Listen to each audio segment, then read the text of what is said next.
Absolutely intercultural. Fullständigt tvärkulturell. Absolut interkulturális. Absolutamente intercultural. Absolutely intercultural.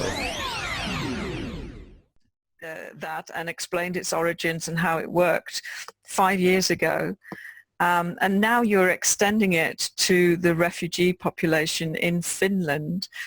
I'm really interested in that because I'm working with refugees myself in different capacities, and I can see an extraordinary need for what you're doing. Perhaps you can tell us how you got involved with the Finnish project, and I'm really interested how you developed the cards in the game.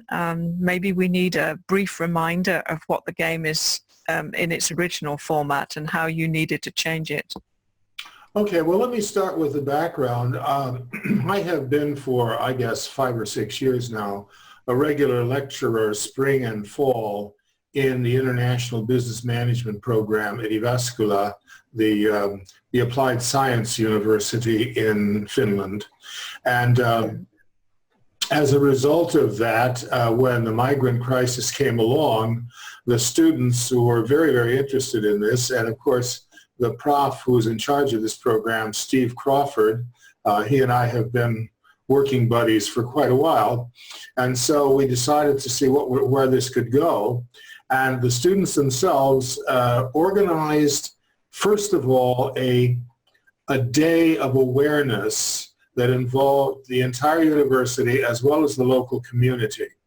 And they had several speakers about intercultural issues, and they had stands and collections of goods for the refugees and so on. When the next semester came along, in the meantime, we decided or talked about what are the kind of things that we can do that will help acculturate the refugees to the new Finnish context and the Finnish recipient population to the incoming migrants.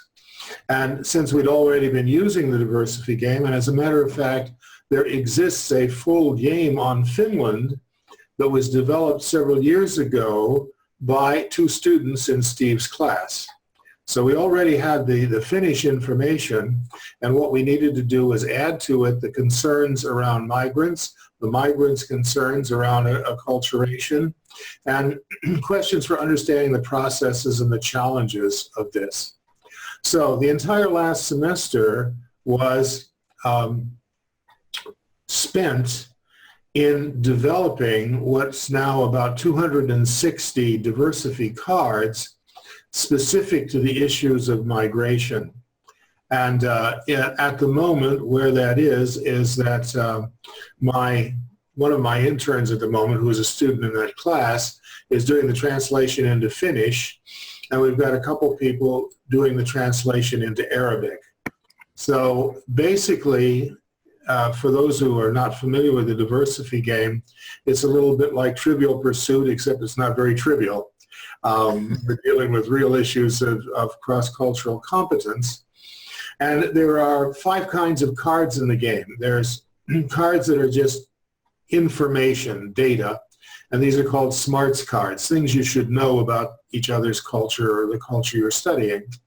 There are choice cards, which are, if you're in this situation, here's 3 possible ways to behave or to act or things to say.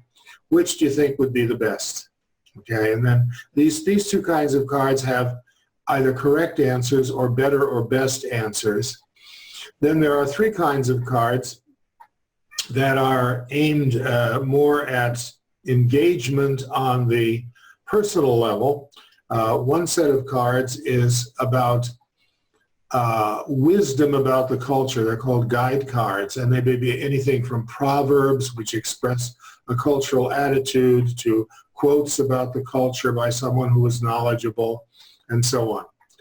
Then there are risk cards, and the risk cards are fun because there's 2 kinds. There's plus and minus. It's sort of like the old game of Monopoly, you know, where you pick up a card and it says go directly to go and collect $200, or go to jail, go directly to jail, do not pass go. So there's pluses and minus things. And basically there are situations in which supposedly you, the player, have either made a good choice or a bad choice, and you enjoy or suffer the consequences. And finally, there are share cards, which are kind of interesting in the sense that they talk about how something is done in one culture.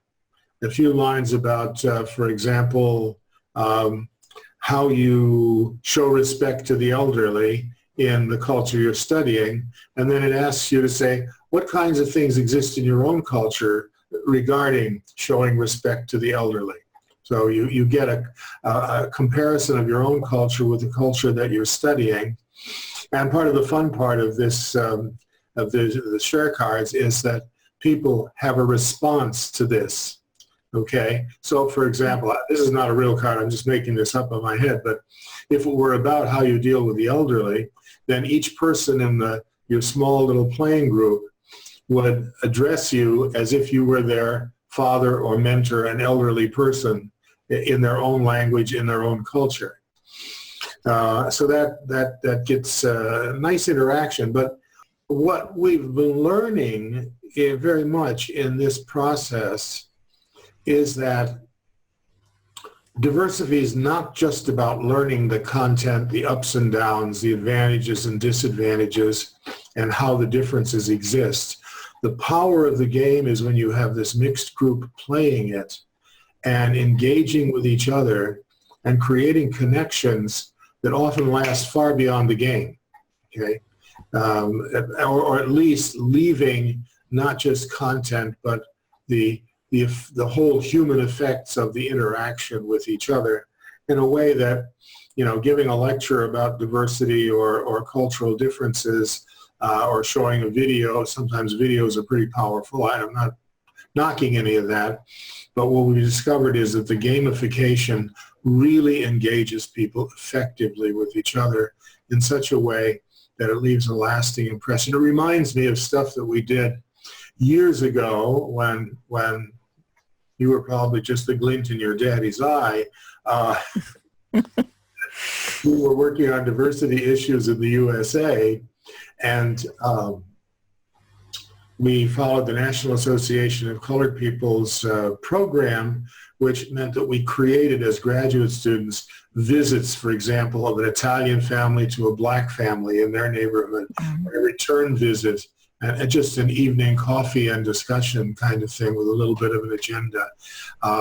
The power of that to bring people into contact with the real people so that the biases and the prejudices are simply contradicted by the humanness of the situation. So that's what we're learning about this. And I think this has implications not just for the game. I mean, the only thing that's really changed about the game is we have bigger cards with 3 languages on them rather than the littler A4 cards that are A6 cards that used to have the individual questions on them. So that's, what's happened as a result of this is a lot of people have shown interest.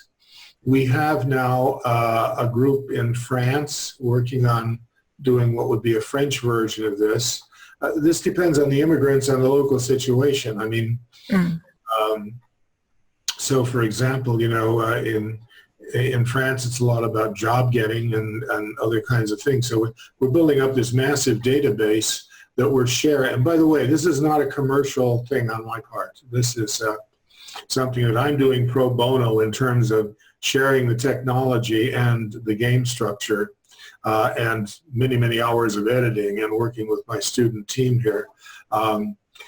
It's in the style of our game, but we're not charging anybody anything for this. When the game goes into production in terms of a paper version, there will be obviously we'll have to charge the cost of production, but we're not charging marketing overhead, royalties, or anything else like that.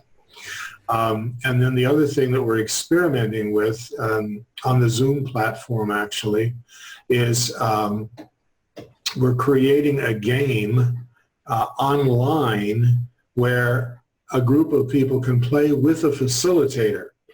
I'm not sure Zoom is the final destination, but in fact it is I worked through people with a game just last week, and it was highly successful. We played with 6 people, and we played the game totally online, and I will show you right now what that looked like.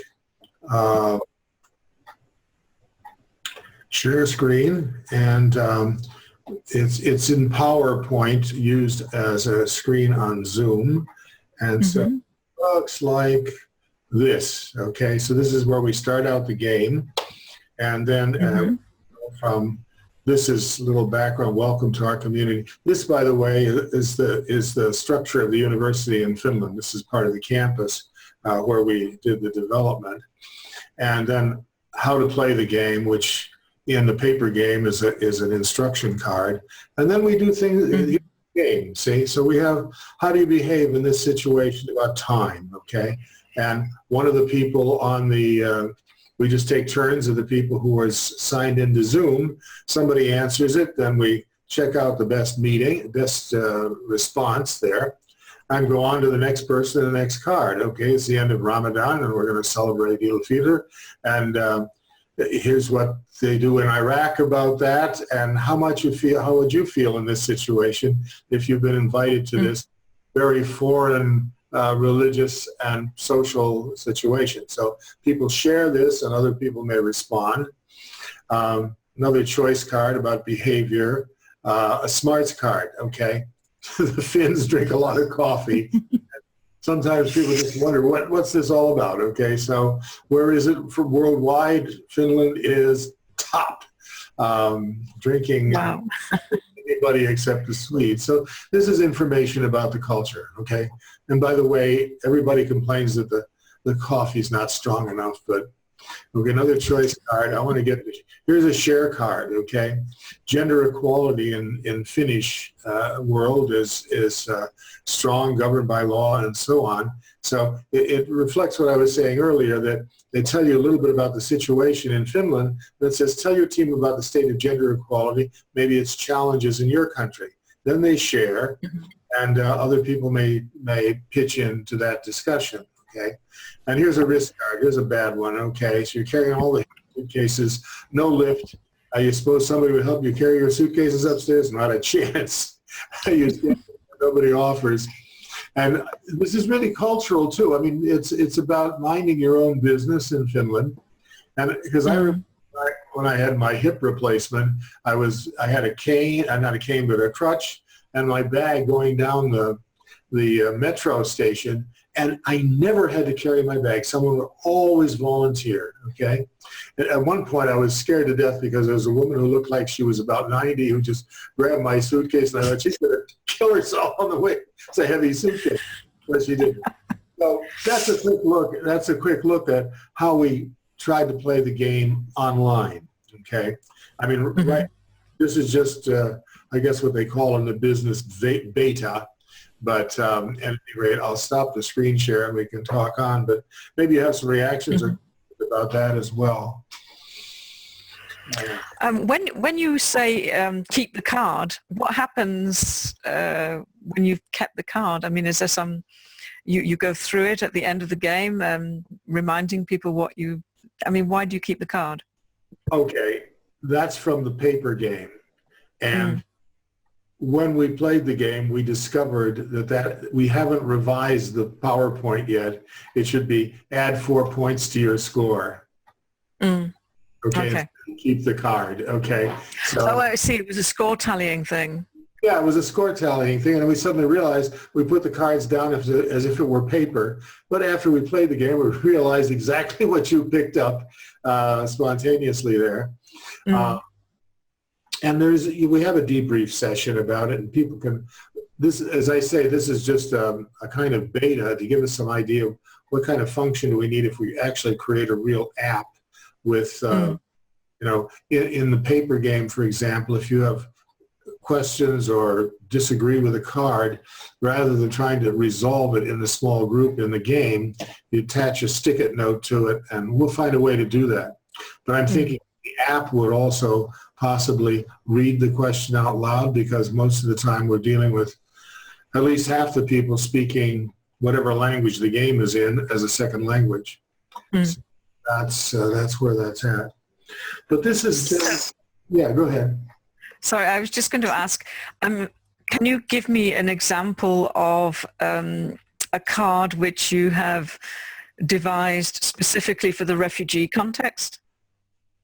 Well, as I say, there's 260 some cards. I didn't devise them. Students themselves did. So, for example, the question about the Iraqi family there was from the students. And currently we're reviewing this and we're trying to fill it in with other data that might be different. For example, we were about halfway into the semester and we realized there was nothing about children in there because all the people doing this were students in the university. So then we went back and we started to get some information about child situations, and there are some questions that are specifically about the rules for being accepted as a legitimate refugee in Finland, and the timing of that, and so on and so forth. This deck that I showed you the samples from, we didn't run into much of that, but there's about 50 cards of the 250 that my interns have put together, and we're going to continue to work on that. So it's more and more looking at what is needed that's specific to the refugee context, but also just getting people acculturated on both sides to habits, behaviors, speech patterns, and all the kind of things that are involved in that. So, yeah. So I'm wondering what sort of contexts and situations would you anticipate playing this new variant of the game in? I mean, you've talked about that this is very much centered on a specific university at the moment, but what sort of, would you have the refugees come to the university, or is this something that you envisage going out in the local community with? Oh, very good question, because when I talk about it being developed in the university, that's also another really wonderful aspect of this project. It's the International Business Management class undertook to create this and to market it, and at the moment there's feelers out all over the place, refugee centers that the government might buy them for local communities and so on and so forth. So we're anticipating a pretty deep penetration for this. And this next semester, starting beginning of September, the class will be focusing on both marketing as well as the development of materials for facilitating and understanding how to use the game. Already one of my interns has a video, animated video, which she's producing about how you play the game. So that's where it's going. We don't see this just as a university process, but what I love about it is I've been teaching off and on in universities for many years.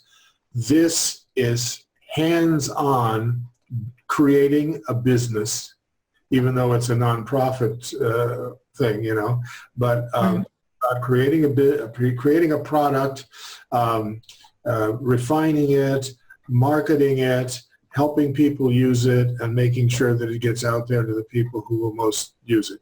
So, yeah, it's intended to go a long way. I'm thinking, for example, I have connections with the local Red Cross here in Denmark, and I was wondering, do you foresee that it could have an application there? Obviously, the third language would have to be Danish instead of Finnish.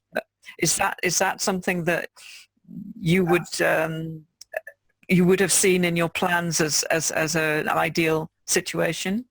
Well, we're learning as we go along. And as I mentioned, we have, for example, a team in France looking at, first of all, the French game, the game about doing business in France or living in France, and selecting the materials from that the refugees should know, and building other kinds of stuff, as well as looking at what we have so far in Finland. How much of that is useful in France? Well, in Finland, for example, the largest number of refugees come from Iraq and Afghanistan. Okay, France has more people from the Maghreb and people coming through Africa and so on and so forth. So the content keeps building in the process, and the needs may be different, the processes might be different, and so on.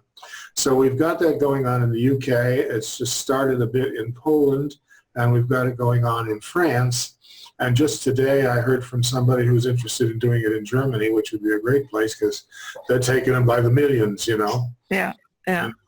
And the attitude about migration, which has to be dealt with in some of the cards, is different in the different countries. I mean, even between Nordic countries, the attitude in Sweden and in Denmark, for example, about migrants and the regulations that result from that can be different. So we're happy to have a Danish partner, and if they want to use our resources and create stuff, we're glad to collaborate. And on my part, it's the editing, making sure that it works as a game. I mean, I've had 20 years of creating these games, so I can immediately tell that's too long, that's got 2 subjects in it, that should be 2 cards, this is, you know, I get it spontaneously pretty much. And I've been training my interns to do the same kind of thing. And so, yeah, we're happy to have it go further. The issue's not overnight. Absolutely intercultural. Fullständigt tvärkulturell. Abszolút interkulturális. Absolutamente intercultural. Absolutely intercultural.